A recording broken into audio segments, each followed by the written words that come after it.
So here are some smaller ones that only have the first set of leaves, but I can kind of tell that they're tomatoes because of the stem is a little bit fuzzy. I don't know. I've also seen them pop up so many times that at this point, I kind of know what they look like. But once they start getting a little bit more mature, this is what they look like. You can see this one back here is starting to get its true leaves. This one here. There's actually a few more kind of sprinkled in through there. There's some in here. They're everywhere. They're all over. And so we're going to start pulling some of these out of here. I think that I've already started putting some in different spots around the garden. I'll kind of show y'all like where I've put those. Come on, Ola. What you doing? I transplanted this one maybe 3 days ago, and it's doing pretty good. I transplanted another one in here too. I think that one died, but here's the other one that I transplanted. It was very small. It didn't even have, you can see that it's just now getting its true leaf. So you can see how small it was when I put it in there, but I wanted to make sure that I put it in there before my zinnias started sprouting up. So you can see these are kind of all over. I'm definitely gonna have to like break this little party up over here. Like, ooh, plastic. Oh my God. I have this big one that volunteered itself in another pot of zinnias, and then there are 2 other ones that are doing really good. These were also very, very small when I put them in there. This one, that one there, and they're doing pretty good. And I think that this is a different variety than some of the ones that I showed earlier because it's a little bit more like the leaves are a little bit more purpley. I've tried to use my plant ID app to identify these tomatoes, but you know, it will only tell me it's a tomato plant, which is not very helpful because I know that, but it doesn't tell you exactly what variety it is.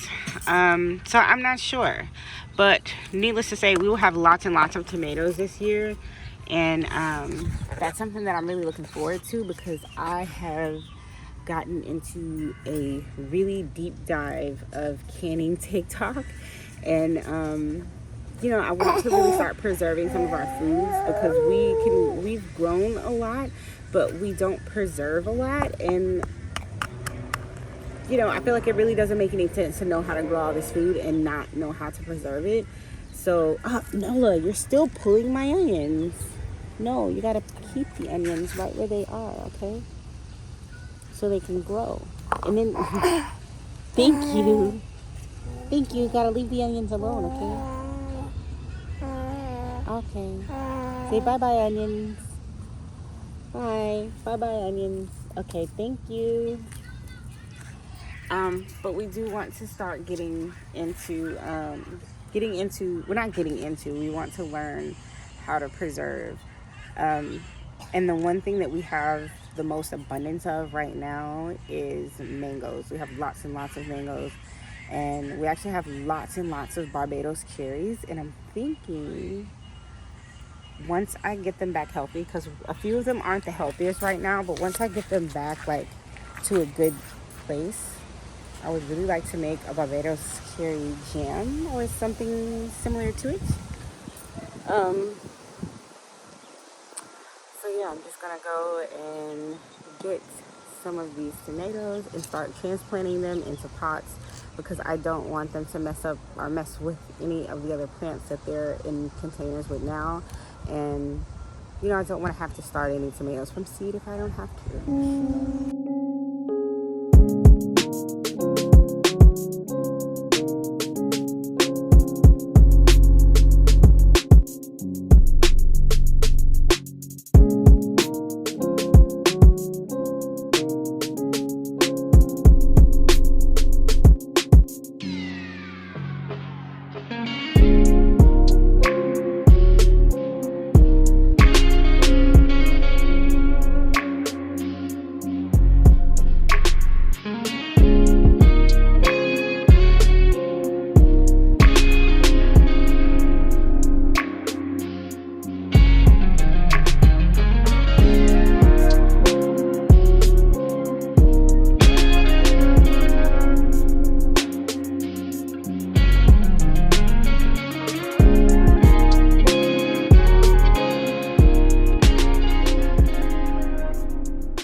Come back this way.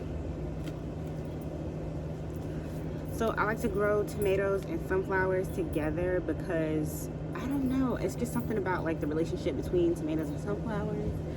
They just really grow really, really well together. I've had a lot of tomatoes volunteer themselves with sunflowers, and that's how I kind of realized that they do grow well together. So, you know, happy little garden accidents are always how we learn. But one thing that I've noticed is that sunflowers, the kind of sunflowers that we grow mammoth sunflowers. So they get really big, and the leaves on them are huge. And when you have the tomatoes growing next to them, it kind of shades them out a little bit because it is super, super sunny here, and that direct, super harsh sunlight can damage the tomatoes. So when you grow the sunflowers next to them, those big leaves kind of act as shade, so it'll give it a little bit of kind of like filtered light. So they grow really well together. And then even once the sunflowers die, I don't pull my sunflowers up after they've bloomed. I will just kind of let them go to seed and dry out right where they are for a few different reasons. One, the leaving the root system in there is going to help put more nutrients into the soil.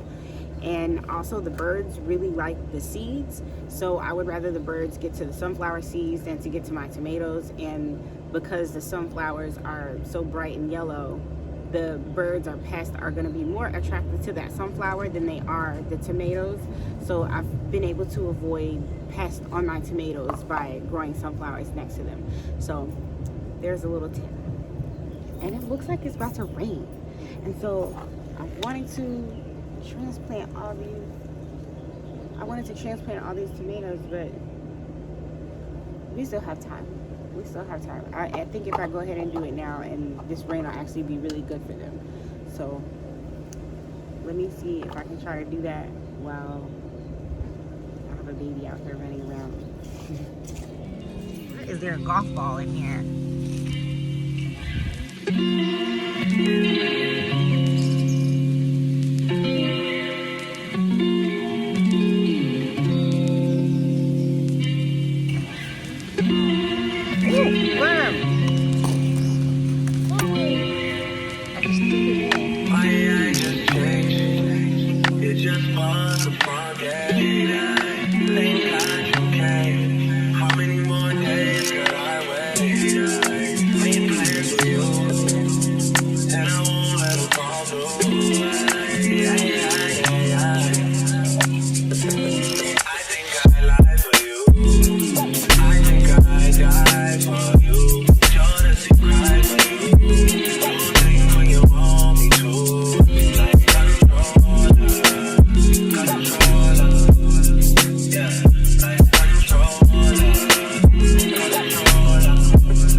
Well, I can't just let you escape, Mommy.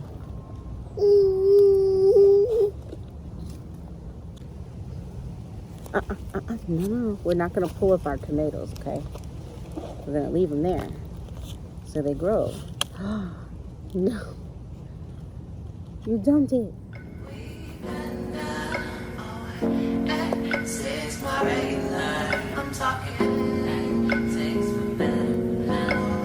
Ooh.